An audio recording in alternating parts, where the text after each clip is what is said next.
Start. Can you see the slides? Your voice is not audible, boss. Now? No. Can we increase? Can we better microphone will be better? Yeah.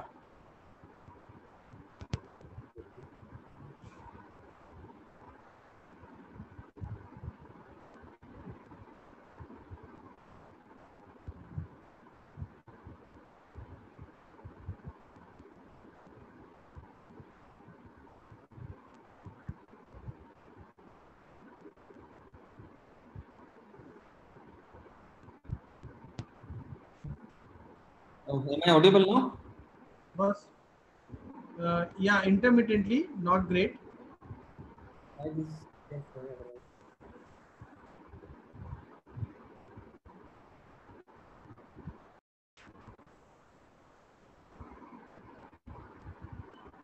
Let us start. okay.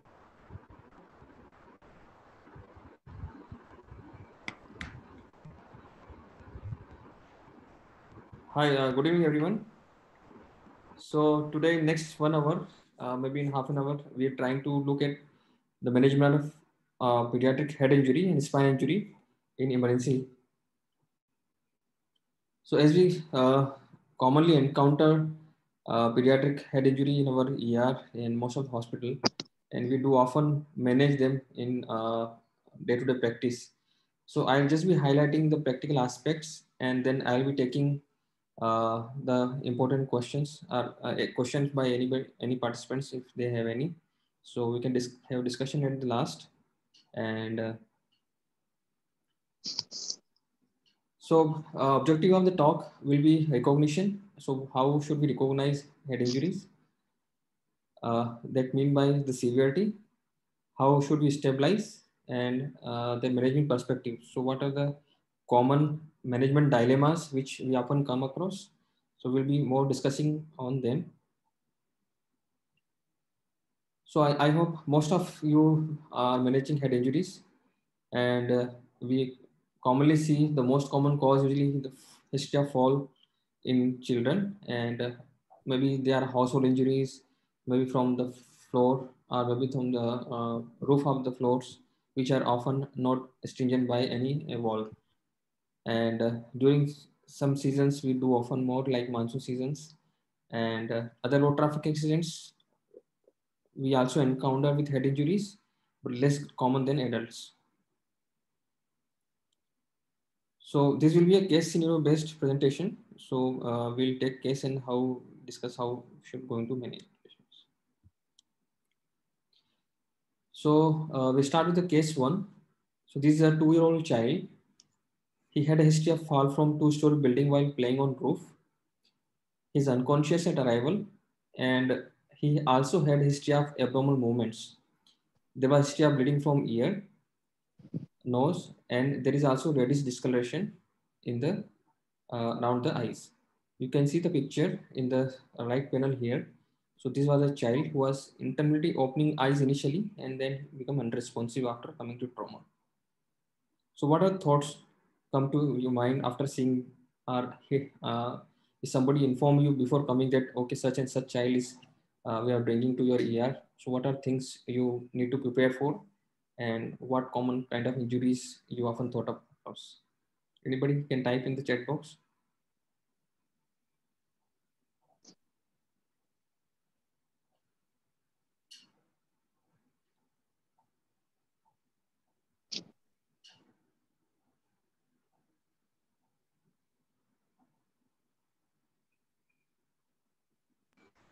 Boss, let's continue. Okay. So yes, if somebody calls us with such and such injuries and child has fallen from two-story building, so definitely we suspect significant injuries, head injuries as well as injury to other body parts, and we need to prepare our team in the form of nursing officers, emergency physicians, neurosurgeon, orthopedician, and if you have some polytrauma cord in our hospital settings, then definitely we should alert them all to be there when child arrive before in the ER. But what we face across in our situation is very unfrequently, very rarely we get such calls, and directly the child being brought to the ER. Coming to the assessment, so if we follow ATLS guidelines or pediatric advanced life support guidelines, and the first will be the pediatric assessment triangle when we are encountering any child with a severe injury or any sick child. So appearance wise, child was unresponsive. He was having increased work of breathing, increased efforts were there, and circulation. There was cold periphery, there was but no cyanosis, and there was no pallor. So in view of poor sensorium and increased work of breathing, child was labeled as unstable and life-threatening injuries. So coming to primary assessment, this is part of both your pediatric advanced life support as well as pediatric ATLS protocol. So we initiate with the primary assessment. So airway, there was some noisy breathing, informed gargling. On breathing assessment, you found child is having respirator of 60 per minute. There were increased efforts. Air is equal though bilaterally, and efforts were increased. But child has saturation of 82% of oxygen. Child is having tachycardia, heart rate of 160 per minute, regular. Pulses are poor, with prolonged CRT of more than 3 seconds, and blood pressure of 76 by 50 millimeter of mercury. On disability, child is having GCS around 6 by 15, A1, V2, M3. Pupils are bilaterally equal on arrival. And as you see in the picture, on exposure, you can see there is a frontal hematoma. Child is bleeding from the right nostril. There are multiple abrasions over face, but there is no obvious any other deformities or extremities. So seeing these all primary features and pentagon of ABCDE, how are we going to define this physiology at arrival? So whenever we come across any child, sick child in ER, we often evaluate through this protocol and look at what are the wrong with the child. So you can see breathing is abnormal. Right from the airway, there is also noisy breathing, circulation is abnormal, and disability, child is in poor sensorium, and there's frontal hematoma in the form of exposure. So in view of hypoxia, a child is not able to maintain oxygenation by his increasing efforts with borderline blood pressures with prolonged perfusion. So child was labeled as respiratory failure with compulsion shock with disability. And most probably, the cause also underlying severe head injuries in view of poor GCS, as well as child may have sustained injury to other body parts. So let's see how it unfolds. So any child who is having sustained head trauma, we often look at these 4 parameters ABCD, and there are some important components regarding the management of these parameters while managing. So airway come across with cervical stabilization. If we specifically talk about ATLS protocol, breathing, so special issue will be there regarding RSI management, that is rapid sequence intubation. In circulation, in ATLS protocol, it come across with the hemorrhage control. So when any patient you come across with trauma, definitely you have to evaluate for circulation, manage, and as well as if there is ongoing bleeding, we have to do interventions regarding prevention of those active bleeding. And in form of disability, we are continuously monitoring for any further deterioration and require any intervention. We'll discuss further. So regarding management of such children of airway and cervical, so there is most important in any sick child we discussed about airway, and airway, which is first. So things which kills first should be managed first. So as we saw in this child, so there was gurgling sound, and which could be because of poor GCS, or which because of any oral trauma child may sustain, or any other facial injuries which can threaten his airway. So the manuals, as soon as you receive this child, you have to protect his airway. So protecting airway is not directly equal to intubation, but there are so many things which preferred or come before intubation, which are usually missed. So as soon as child has arrived, you try to see, balance his head in the neutral position. You open his airway as you are suspecting some head injury along with spinal injury. So you try to open his airway by putting a jaw thrust. So putting both the thumbs or his maxilla and bringing the jaw upwards to open the airway and do proper suctioning to look for any foreign body, any broken tooth, or any active or ongoing bleeding. So suck out all the secretions and try to listen again. If there is again further gurgling sounds, then we could look for any tongue fall which can be prevented through by putting some oral airways. So these are the few maneuvers you can do while managing airway in such children. So once you start 100% oxygen, have you make sure that your head is in the midline and you have remove all secretions and any other foreign body which is there. Then still, if patient is having increased workup breathing, if GCS is poor, then you may thought of uh, securing an advanced airway. Simultaneously, we can assess for ABCD if we have a good number of people who can assist us in managing other things. But we'll take one by one how to do interventions in proper ABCD manner. So what are the indication when you should think about intubation in such children? So airway, yes, is very important in managing these children because hypoxia, if it is not managed properly, can further increase your brain injury, which is sustained due to fall or any trauma or any mechanical forces. So if GCS is poor, which we think it is not because of post-ictal procedures or not due to some other correctable measures like hypoglycemia as another thing if you ruled out, and patient is having persistent increased efforts, is not able to maintain saturation, a blood gas showing raised CO2 more than around 40 or 45, and still there are a lot of secretions and patient is not able to maintain his airway, then you may think of or you may start intubation procedures in such children with head injuries. So how the intubation is different in children with head trauma. So the team which is not used to manage such injuries often forget to stabilize cervical inline embolization. So we should always think that there is a risk of cervical spine injuries there. If there is significant injuries are there, then these things should be considered and minimal handling should be done for neck so that there is no further movement at neck, and if there is some spinal injury which should not be worsened.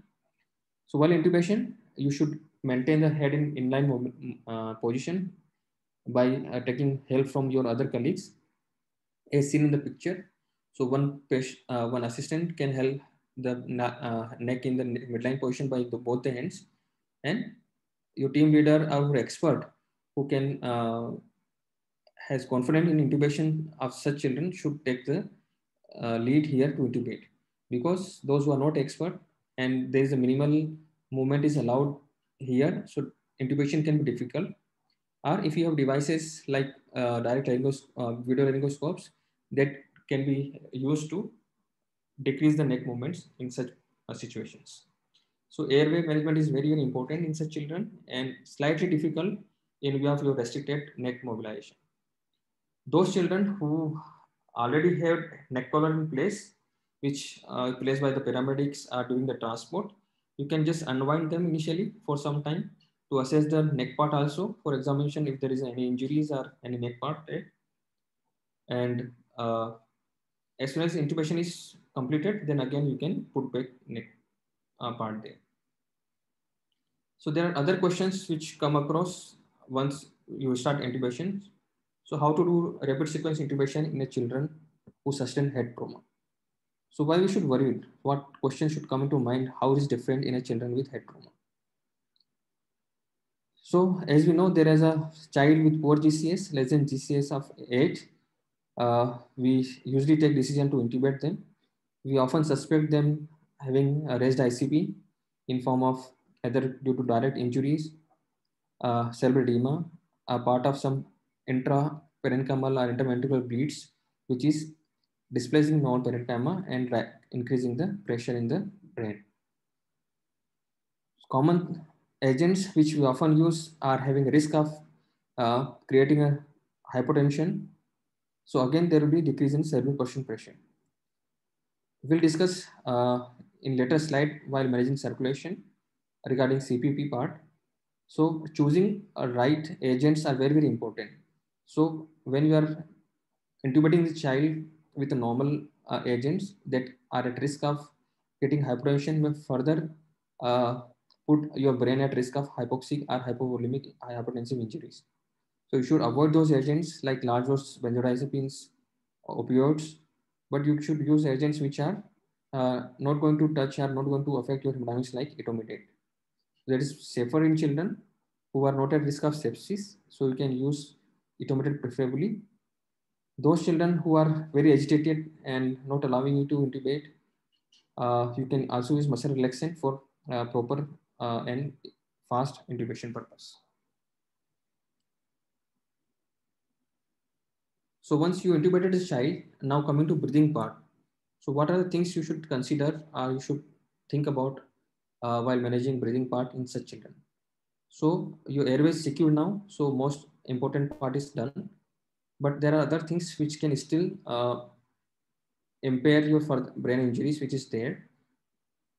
So as this child had a history of fall from 2-story building, so there could be some other injuries associated. So many times they are often neglected. So any child with significant head trauma should also be considered to having sustained injury in lungs, chest, and other part of body. So as far as breathing is concerned, you should also look for any internal lung injuries or any pneumothorax or any tension pneumothorax while managing such injuries. If patient is worsening suddenly, then you should consider and try to relieve the pressures. But suppose there are no any other lung injuries and intubated, so what should be your target to what rate should give artificial breathing by ventilation to such children? So your concern is to manage blood again your cerebral perfusion pressure as well as your preventing further injuries to the brain. So you should not hyperventilate. So there was a concept before that you should hyperventilate all children with brain injury before, but it is not true now because hypercarbia and hypocarbia both are going to damage your brain parenchyma. Producing large amount of CO2 will cause vasodilation, and hypocarbia can lead to vasoconstriction, which lead to further decrease in cerebral blood flow. So you should be targeting EtCO2 or end-tidal carbon dioxide of around 35 to 40 centimeter of water. So if you are having EtCO2 probes or EtCO2 monitors in the ER, so better to use in such children which are very important to target that CO2 level, and unnecessary pricking and repeated blood gas can be avoided by monitoring EtCO2 by these devices. And if you think patient is deteriorating rapidly or there is signs of coning are there, then you can hyperventilate for a few seconds or few minutes just to bring down CO2 to up to 30 so that the transient phenomena can be avoided. But prolonged hyperventilation is no longer recommended nowadays. As far as CO2 is concerned, we discussed, but what about oxygen? So yes, hypoxia and hyperoxia both are going to damage the brain further. So should you maintain a PO2 around 60 to 80, avoid hypoxia, any discontinuation of ventilation repeated unnecessary should be avoided, and should also avoid giving unnecessary 100% oxygen. So once patient is stabilized, you should try to target a PO2 of around 60 to 80 mg mercury and decrease the FiO2 accordingly. While coming to circulation part, so once your AB part is corrected and you are dealt with airway and breathing circulation part, so coming to circulation, so how circulation going to affect your brain parenchyma or further injuries? So your main aim in head injury children will be to prevent secondary injuries. So till now we have seen hypoxia, hypercarbia, hypocarbia, and hyperoxia. And further secondary injury can be done by your hypotension. So these children may have impaired circulation because of altered sensorium and poor GCS and cerebral dysregulation due to the kind of injury child has sustained. But due to sustain of other injuries, intra-abdominal or blunt trauma to the chest, abdomen, or any pelvic injuries, or injury to any other extremities can itself lead to impaired circulation in this child. As well as there is a risk of cervical spine injury or spinal trauma, which can also lead to hypotension. So this hypotension is very detrimental in such children, and it should be aggressively treated because as we mentioned, this hypotension is going to create your secondary injury to the brain. All children with poor GCS should be considered having raised ICP unless until proven otherwise. So we can see here the formula for cerebral perfusion pressure. Sorry for technicality. So this is very important formula here. Everybody should remember CPP, that is cerebral perfusion pressure, is equal to your mean arterial pressure minus intracranial pressure. So all children, as I mentioned, with the arterial sensorium should be considered having raised ICP. So because of any mass, any blood collection, or any edema of the cell parenchyma is leading to your raised ICP. So which is indirectly affecting your cerebral perfusion pressure, which is the marker for, or which is the main thing or main dictum for further brain injury. So as your ICP is raised, which is going to affect your CPP directly if your MAP is constant. So your target should be there to maintain a cerebral perfusion pressure of at least 40 million mercury, or as per age parameters are there, which you can easily find out, and you should target those.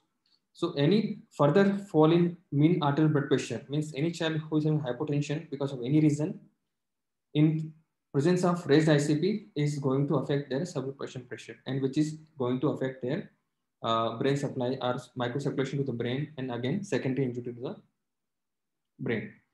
So how should we maintain CPP? So any patient who is not maintaining his MAP, so can be started on inotropes to maintain their MAP. If there is any blood volume loss is there, so you can add, you can transfuse them with blood as per requirement if there is a blood loss as soon as possible. Or inotropes, if there is no blood loss, you can give one bolus, 1 or 2 bolus, not more than that in such injuries.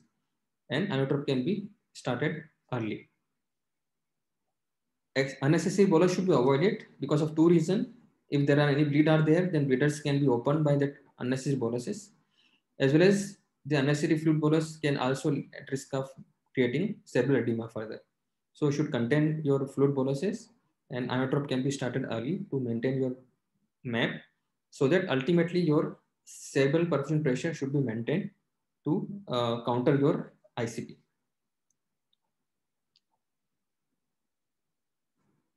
So once you achieve your target CPP, then other things in circulation which can impair or which can affect it secondary brain injuries are your temperature.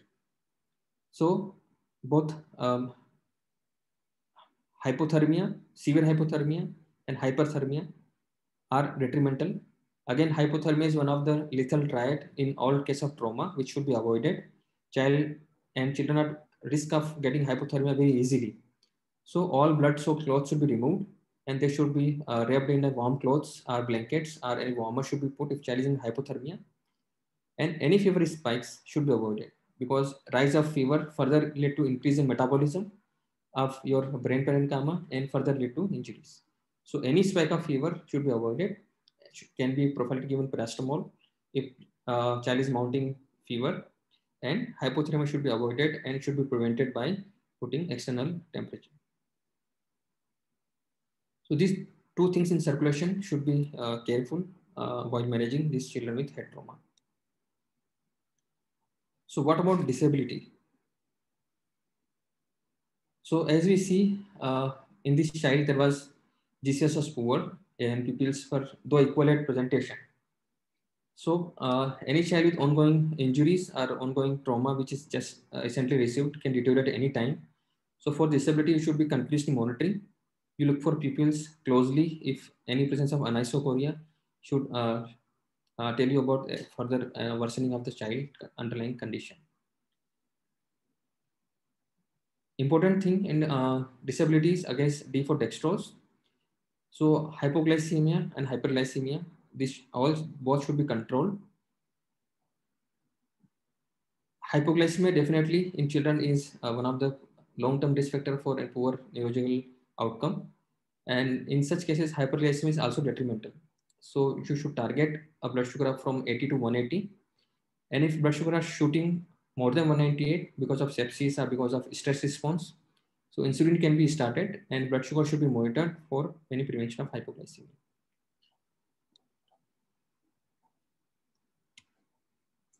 So how to control? So definitely these children have raised ICP. Most of the children who sustain head injury because of any mass lesion, cerebral edema, are there various mechanisms. And other than managing ABCD, the important concept of managing raised intracranial pressure. So in our setting, the main things which we can consider, which can control, are any further spikes of variation in the intracranial pressure, which can be avoided by good analgesia and good sedation once you have secured an airway, advanced airway. So any pain stimulation, further pricking, putting cannulation or catheterization can lead to further in ICP, which are shown to be detrimental in various studies, and this has been correlated with the outcome also. So these multiple painful stimulation should be minimized, and analgesia in terms of you can start them in fentanyl infusion, low dose with or benzodiazepine infusion, unless they are not affecting their hypertension circulation part. These children may require dissection frequently because of agitation or any other bleeds or because of aspiration, something like that. So it is every dissection can lead to further spike in your ICP. So as per guidelines to cut down that stimulation or to smoothen your pharyngeal pathways, IV lignocaine can be prescribed in the charts to nursing officer. So the 1 milligram per kg of lignocaine can be given before any suction or any painful stimulation. The first tire to manage ICP also include the position. So 30-degree head and elevation can sufficiently maintain his perfusion as well as facilitate the passive your venous return to the heart and help in the reducing further elevation of the ICP. So this is the first tier management of ICP in any child with head trauma: good analgesia, good sedation, minimal stimulation, avoiding frequent dissection unnecessarily, or if it is required, giving lignocaine IV, and head and elevation if patient is not in shock. If patient is in shock or having hypotension, elevation of head can further lead to your poor perfusion to the brain. So patient can be maintained in horizontal position in such condition when patient is in shock.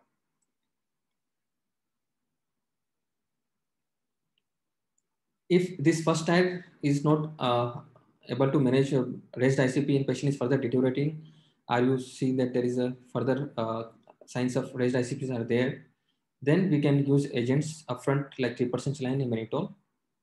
3% saline is commonly used nowadays, and studies are in favor of using 3% saline or mannitol, especially in children, of rapidly decreasing the ICP as well as of less harmful effects in children. So 3% saline can be started at the dose of 5 ml per kg of bolus, followed by infusion of 0.1 to 1 ml per kg per hour, and with a strict monitoring of sodium, because sodium is another agent or another your biomarkers or your biochemical parameter which can affect brain directly. So sudden hyponatremia should be avoided, as we treat children with hyponatremia and hyponatremia. So more than 12 milligrams per within 12 hours should be avoided. So every 4 to 6 hourly should monitor the sodium. So rapid rise of sodium should be monitored. Other than that, you should also look for osmolarity, because ultimately what we are trying to achieve is to increase the osmolarity of the body fluids. So should target of osmolarity around 320 millimole per liter. More than that is not advisable, because again it is have its own complication. So you can increase your 3% saline bolus infusions, depends on sodium as well as depends on osmolality, and you should balance it by the patient condition. Patients who are normotensive and even if not managed by 3% saline, you can add mannitol also in between. Or if you not have 3% saline available at your settings, mannitol can be used in such situation where patient having normal tension. But most of the centers nowadays prefer 3% saline or mannitol in such condition. So this often question comes, how should we monitor blood osmolality? So if you have blood gas facilities available in your centers, so first or second parameter you can see there is a osmolality in a blood gas. So you can monitor your blood osmolality by seeing at blood gas and titrate according to 3% saline. So next question comes, whether children with head injury, we should give a seizure prophylaxis or not. So those children who are throwing seizures or have a history of seizure definitely should be loaded with anticonvulsants. But what about those children whom there is no history of seizures? So recently the Brain Trauma Foundation has come with guidelines for managing children with severe head injuries, and they recommended children who are having severe head injury, that is GCS less than 8 at arrival, can be loaded with anticonvulsant prophylactically to prevent early onset of seizures in less than 7 days following trauma. Which anticonvulsant to load? It is still a $1 million question, and no anticonvulsant has been shown to be beneficial or other. But definitely valproate and levodopa are safer and less side effect compared to phenytoin. So they can be given if there is no any cost issues or availability issues.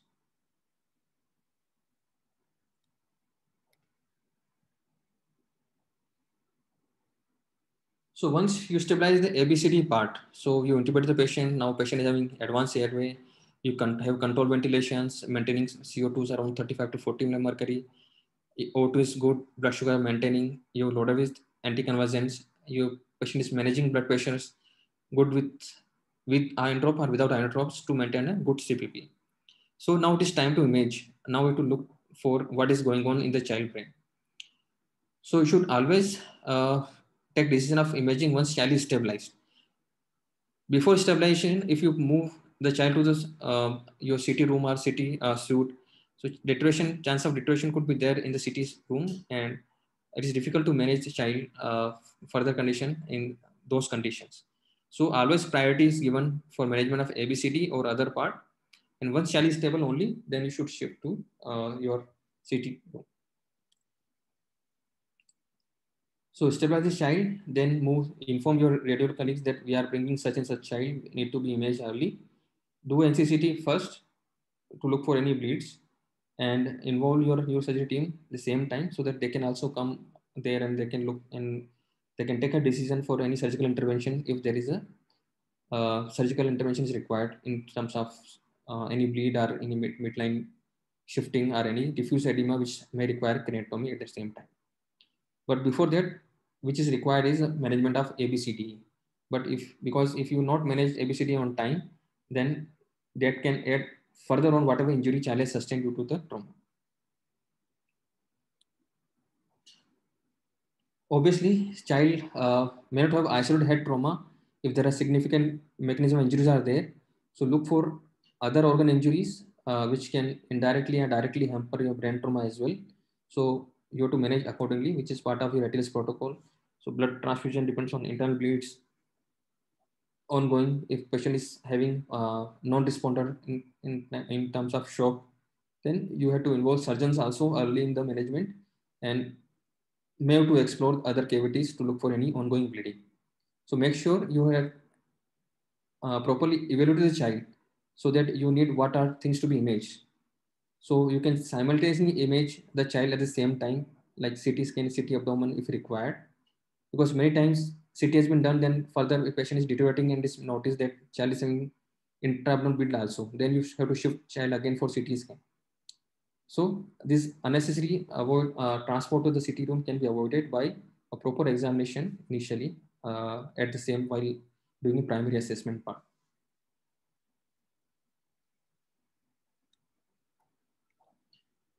So this is about the common dilemmas and common issues which often come across for the patient with head injuries regarding ABCD management. Then once the patient is stabilized, you can inform your PICU team, inform surgeon if there is surgical indication that they can take this child for any interventions if required. Then counsel the parents accordingly regarding the severity of injury and about the prognosis. Now coming to the second child.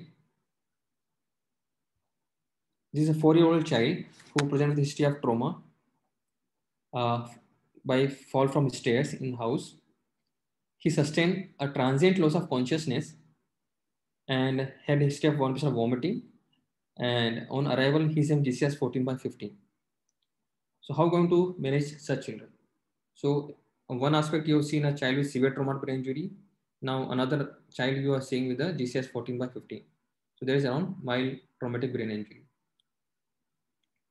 So what are the common issues or concern regarding such children? So majority of the time, the most important questions comes to mind whether we have to image these children or not, whether to do CT scan. In this subgroup of patients who have some symptoms with the full GCS or GCS of 13 to 15 or not. So why we are so much worried about this? Unnecessary, there are two aspects here. If child is required based on symptoms, we can do it. But many often times we are overdoing this imaging in children, especially those are infants, and exposing them to high level of radiations, which are again detrimental for their future aspect in regarding to malignancies. So how to clinically balance this decision in such children, especially in minor head trauma? So there are various clinical decision rules are there, like Pecan rule, like Canadian imaging rules are there. So we common use Pecan rule on our setting, which is very simple to use and depends on symptoms and age. You can take a informed decision whether this child is requiring uh, imaging or not to decide whether there is underlying some significant injuries are there or not. So PECAN stands for Pediatric Emergency Care Network, Applied Research Network. They have done a large prospective study enrolling thousands of children with minor head injuries, and prospectively they have monitored them. And those children who got imaged, they have tried to look for the features which are the children had a clinically significant traumatic brain injury, which requires imaging. And in that same cohort, also they have validated those rules. So the defined clinically significant traumatic brain injury means any child who is requiring any interventions, any advanced airway, or any ICU admissions for further monitoring. And they found sensitivity especially of 99 to 100% of those rules if applied in the emergency room. And these rules applied only for the minor head injuries, children having GCS of 13 to 15. So what are these rules? So any child who sustain head injuries with GCS of 14 are having other signs of altered mental status or having palpable skull fracture on examination, which is less than 2 years of child. If there is yes to any of this answer, you can ask parents to go ahead a CT scan for those children, because around 14% of population were there in that study, and they are at risk of 4.4% for clinically important traumatic brain injury in such subgroup of children if there is altered mental status or there is a palpable skull fracture. So altered mental status means by if they are inappropriately behaving as per parents, or they are drowsy, or they are not interacting parents as normally, or if any palpable skull fracture is there, then definitely CT is recommended in such a group, because there is a high risk, around 4% risk of clinically important traumatic brain injury. If answer to this question is no, then if you to look for any occipital, parietal, or temporal skull hematoma, or if there is history of LOC of more than 5 seconds, or there is any history of severe mechanism injury, or patient is not acting normally as per parents. So what do we mean by severe mechanism injury? So you can look here, if any history of motor vehicle crash with patient ejection, death of another passenger with rollover history, pedestrian or bicycle without helmet struck by motorized vehicle, or any history of fall more than 3 feet is there, then you can consider it as a severe mechanism injury.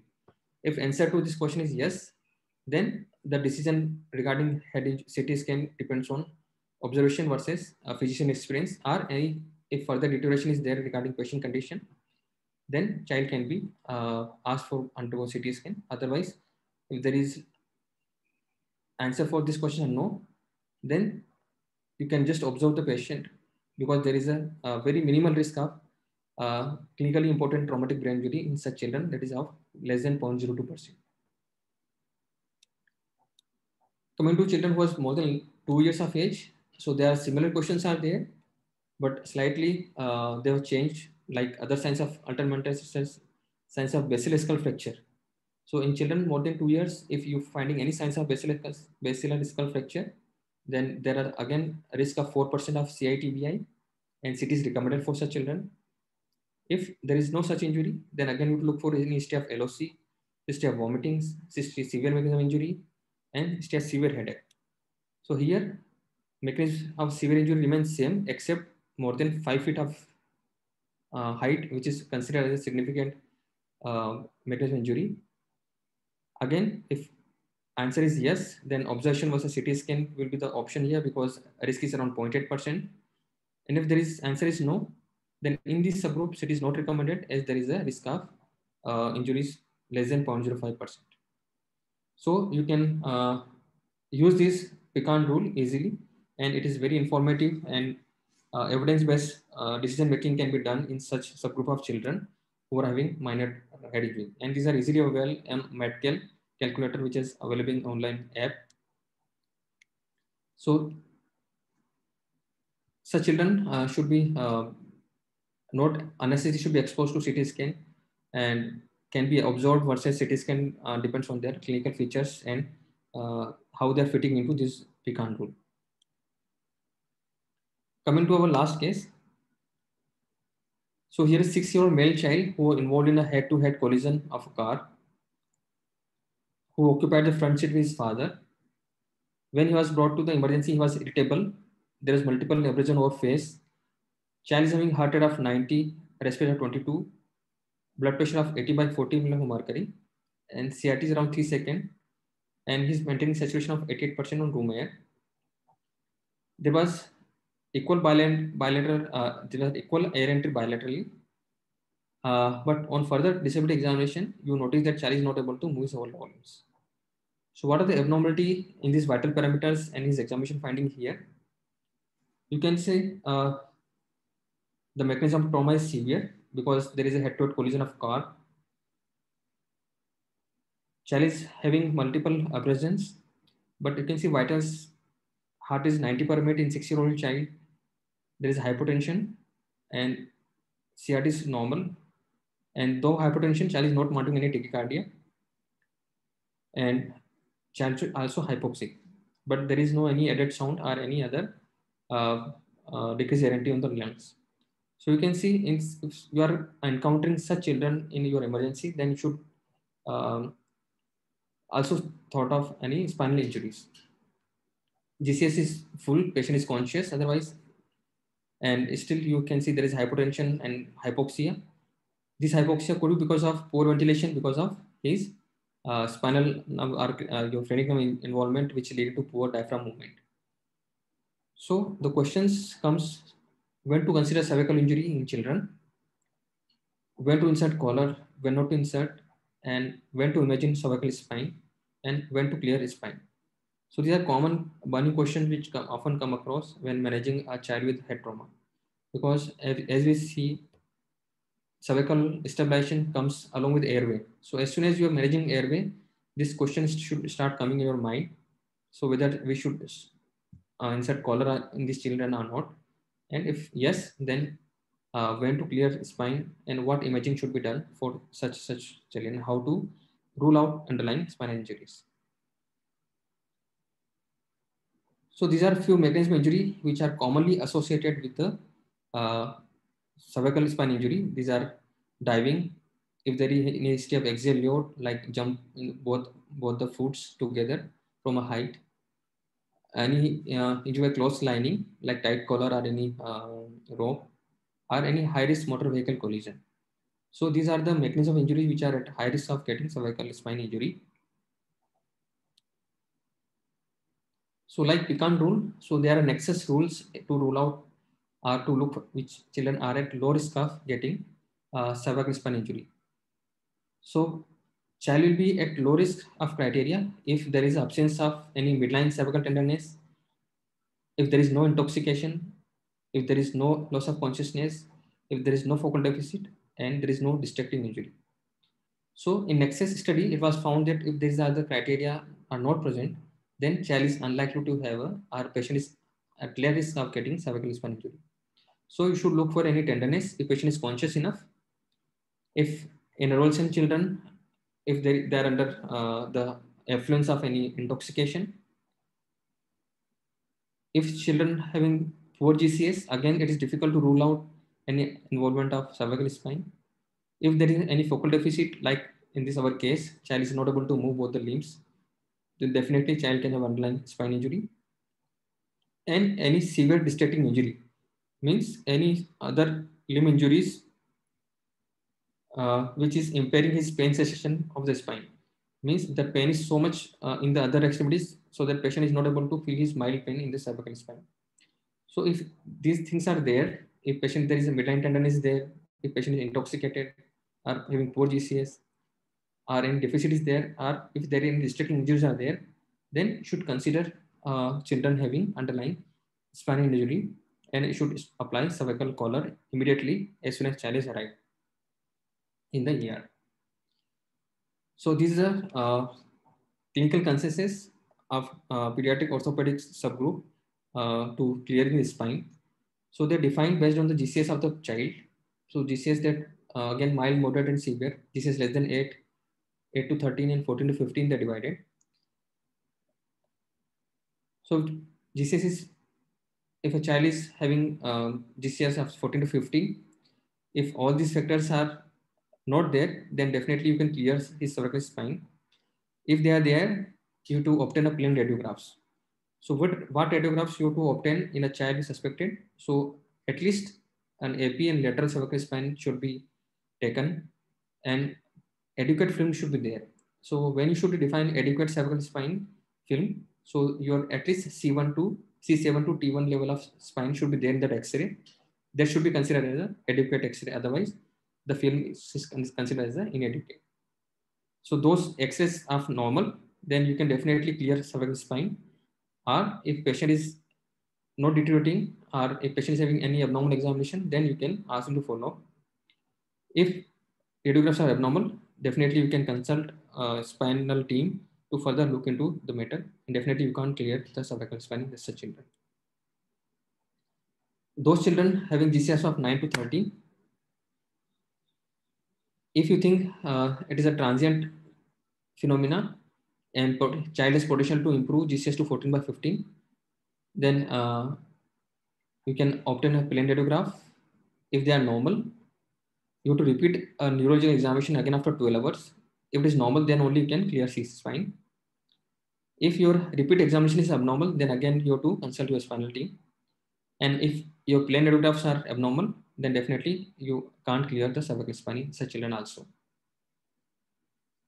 If you think that child is not going to improve to GCS of 14 or 15, then you can consider CT scan in such children to rule out any cervical spine injury. So what about children who have poor GCS of 8? So definitely cervical collar should be put as soon as you managing airway, because it is difficult to find out that numerical deficit because of spinal injury. If it is normal, anticipate patient will improve to GCS 14-15 within 72 hours, depends on the injury type. If yes, then you can repeat examination after 12 hours. If it's normal, then you can clear C spine. If you think patient is not going to improve because of the underlying problems, you can ask to go under static MRI. If it is normal, then you can again clear. If it is not abnormal, it is not normal, then you can consult your spinal team to look into further examination part. And if patient is not improved, and if any further deterioration is there in other subgroup, then definitely you can consult spine. And if it's improved, then you can clear C-spine. So ultimately, if child is having poor GCS less than 14, and you think patient is not going to improve, then you can obtain a CT scan along with CT head initially to look for the cervical injuries, and you have to follow up them for neurological examination. If it is normal, then only you can clear the spine. And if they're not normal, you can continue putting cervical spine, because still there could be injuries which cannot be ruled out on CT scan as well. So further MRI may be needed to definite rule out any spinal injury. And especially you should take help of spinal team to rule out spinal injury. So we have seen a case with severe traumatic brain injury, whom is airway barrier circulation, how to manage. We have looked for a minor injury in which the clinical decision about imaging is required. And we have also looked for cervical spine, which is important clinical decision, and many times when to insert cervical spine collar or not. So with this, I will stop here with take home message. All children should be approached with ABCD approach. Prevention of secondary injury is the key, because the injury which is sustained is there. You can't do much for that, but definitely you can prevent further injury by preventing further hypoxia, hypoglycemia, hypocarbia and hypercarbia, and hypothermia and hyperthermia. So these things should be taken care of very well in such children to prevent further brain injury. Involve your neurosurgery team earlier after stabilization, so that they can take an intervention decision if needed earlier. For minor head injury, use Pecan algorithm for taking decision of evidence-based decision regarding doing CT scans. And cervical collar placement as per requirement, as your nexus criteria is there, should be done and should be uh, followed up for clinical examination part, and involve your spinal team if you suspect there is a spinal injuries are there. So with this, I'll end here, and I'll be happy to take any questions for a discussion. If any questions are there, things are not clear. I was it was a very detailed and very good presentation. In fact, I also have learned a couple of points. And there is only one part which has been asked by Dr. Ram Mohan about intracranial hemorrhage, and it is not very clear to me. So in case he wish to explain it further, we will take that. Otherwise, in Okay. case there is no question, we'll conclude the session. Okay. So can you ask that question again? So what do you mean by intracranial hemorrhage? What question? I had actually put this as a question to him as well. So if he can put the detailed question, so that is not there. Here also, I would like to take an opportunity that those who wish to do a fellowship in pediatric trauma and emergency in AIIMS Jodhpur. So we have this opportunity, and under Dr. Bharat, with his guidance, you can actually learn the art of pediatric trauma and emergency. The fellowship, the invites are still open, boss? Yeah. Till July 7th, I think the last. Yeah. I'll also put this notice to other students also. I think there is no question, so we will conclude the session now. Okay, so I can just summarize. Maybe he's asking about what about intracranial hemorrhage. So as soon as child is arriving in ER, we don't know what is the inside. Okay, so primary, whether this hemorrhage is there or not, your principle of management remains same, IBCD with raised ICP measurements management, like tier 1 and tier 2 using 3% saline as well as in mannitol. So you can use 3% saline and mannitol in intracranial hemorrhage as well. So the primary focus should be managing of your ABCD plus your ICP part. And once your imaging is done and you think there are significant injuries or significant collection which is shifting your midline, require intervention. So from there, I think neurosurgeons will take over and they'll take over to the OTs and it will drain out. So it doesn't matter it is there hemorrhages are there or not. So your primary measurement remains same, ABCD approach, I think.